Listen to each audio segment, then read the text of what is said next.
Hi everyone, now we move to the next topic, which is defining news, elements of news, and talking about what are news values. In the news values, there are six key news values that we are going to be talking about, which is timeliness, proximity, size, importance, conflict, and human interest. Now, coming to the very elementary dimension of what news is, they say that when a dog bites a man, it is not news. When a man bites a dog, it is news. And why do they say that is? Because of the oddity, because of the novelty, because of the uniqueness, right? So, how do journalists decide what is news and what is not? How do they distinguish between big news story and a small one? The answer is that they do it in the same way as everybody else does.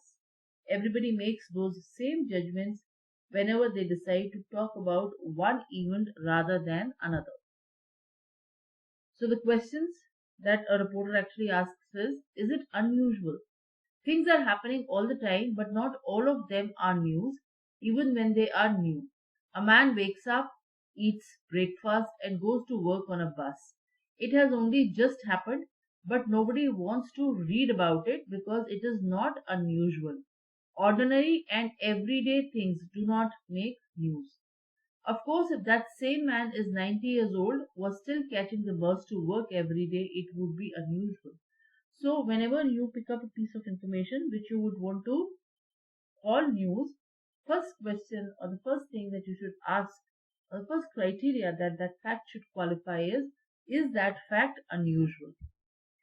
Next, of course, is it interesting? Events which are new or unusual may still not be of general interest. Scientists may report that an insect has just been found living on a plant which it did not previously inhabit. The discovery is new and the event is unusual, but it is unlikely to interest anybody other than a specialist or an enthusiast. So there are certain pieces of information which might be unique, but which could be of interest only to people who are subject matter experts or who are in the know of that particular topic, right, or that particular subject. So, for instance, if we are looking at astronomy, right, if we are looking at spaceships, a person ought to have interest in that particular stream or that particular knowledge. And so what is the task of a journalist is that even the most complex scientific facts can be broken down or can be presented in a very lucid manner. So it has to be the piece of information which is unusual. Is it interesting? And if it is of interest, that for how many people is it likely to impact? Right? That is the other question that the reporter usually asks while processing or while selecting a piece of information and calling it or dressing it up as news. Is it significant? However, if the same insect was one which had a huge appetite and which had previously lived on and eaten bush grass, and if the new plant on which it has been found was rice, then the story becomes news because it is significant. Why? Because rice is a grain and it is, people are not interested in bugs. People may not be interested on what is unique about that insect, but people are definitely interested in a bug which is likely to impact the grain that they consume. So, if this insect is now threatening their crops, it becomes a matter of concern to them. It is news because it is significant. Is it about people? Most news is automatically about people because it is the things people do to change the world which makes news. However, news can also be made by non human sources such as a cyclone, a bushfire, a drought, a volcanic eruption, or an earthquake. It is when reporting these stories that it is important to make sure that the story is centered on people. So, see, it's the masses, it's the people who read the news, and therefore anything that concerns them automatically becomes newsworthy, right? Therefore, whenever there is a cyclone, whenever there is a bushfire or a volcanic eruption or an earthquake, it involves people, it involves lives of people, floods, right? And that is why these developments are highly newsworthy, right? So any story which is centered on people is a news. Then comes how strong is a story. Something which happens, let's say, in Europe or in the US may not be so significant for Delhiites, but something that happens in NCR, Gurgaon, Noida, or even closer home for that matter, would be highly newsworthy. This particular property is called proximity. So one of the criterion rather, of what makes news, or what makes a piece of information newsworthy is how close it is to the people who are reading or who are consuming that news. The same event happening in two different places can have two quite different news values.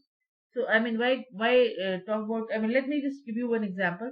If there is a dispute in the state government, you will find that that report may be third lead or maybe second lead on a front page of a newspaper. But when you look at the Karnataka edition, when you look at the edition of that particular state, you will find that that same story is the front page lead. And the reason for that is closeness or proximity. People who are living in Karnataka are more likely to be impacted by who governs them. Okay? And therefore proximity is one of the key criteria.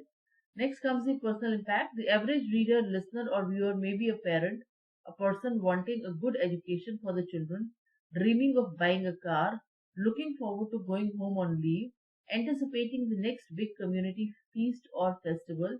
You will need to have a very clear understanding of what your own readers or listeners are like.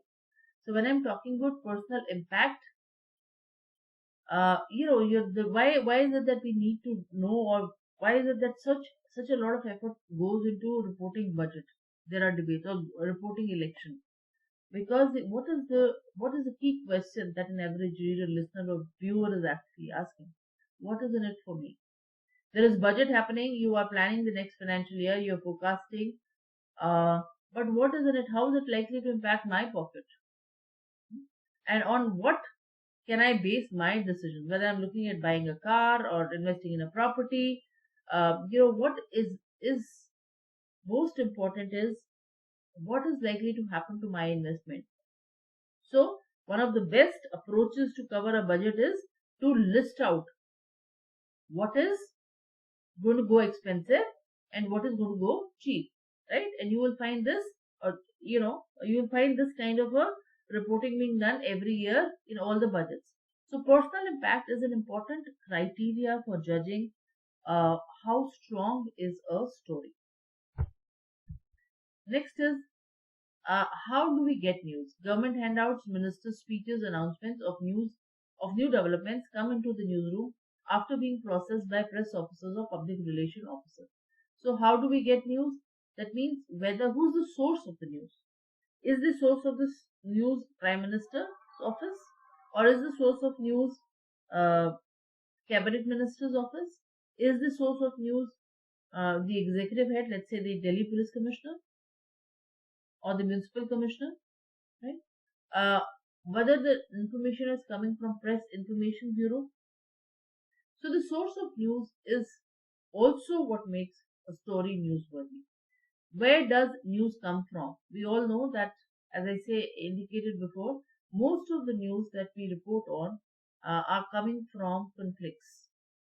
So when we are reporting wars, when we are reporting strikes, when we are reporting revolutions, when we are reporting elections is also ballot for battle for ballot, as they call it. Elections is battle for ballot, right? So conflicts are invariably newsworthy, and they find place in the news reporting. Next comes disaster and tragedy. This may include air crashes, train crashes, ships sinking, volcanic eruptions, earthquakes, or human tragedies, like children falling into deep wells from which they cannot be rescued. There was a story that Republic did. It was the story of a prince. So suddenly there was a child who fell into the well, and because of the media attention that that event had, uh, eventually the CRPF went and rescued the child. right? So it could be disasters, which could be something as significant as an air crash or train crash or volcanic eruptions, earthquakes, floods, anything. Or it could be something as simple as a single child, uh, you know, falling into a well or a pothole during the monsoon, and the media attention can actually bring or highlight the plight of that child and generate public interest and momentum around that particular development. Then comes, where does news come from? News comes from progress and development. Developmental communication is a very, very niche area, but development stories may include education, the development of new technology, improvement of farming techniques, road building, irrigation schemes. Now, when I'm saying progress and development, I am essentially talking about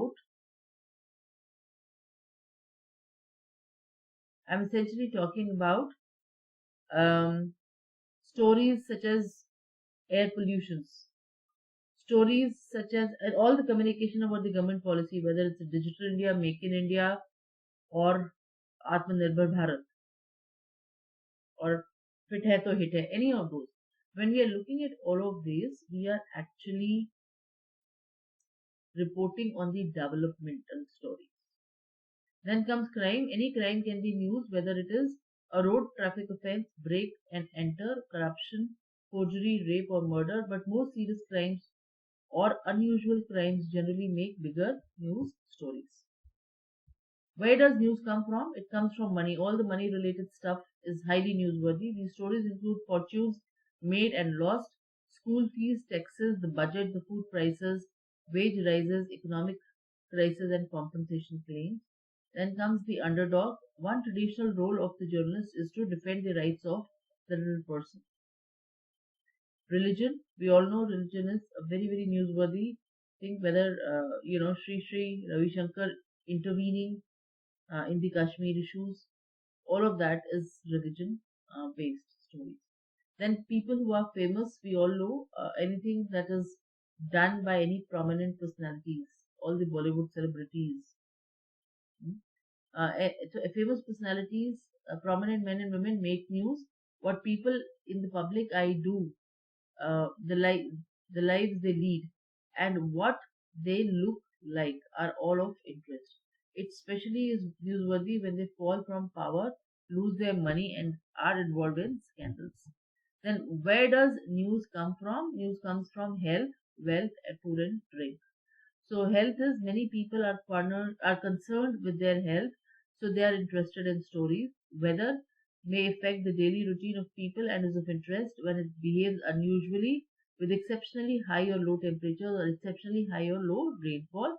Then finally it's food and drink. Shortages and gluts, crop diseases, harvest sizes, prices of food in the market, or the launch of a new brand of beer. All these make news. Where does the news come from? Entertainment stories. They can be stories about music, dance, theater, and cinema.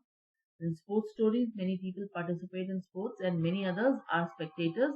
They all want to know sports results, news of sportsmen and sportswomen and their achievements. All of this is part of, you know, news stories. Then human interest.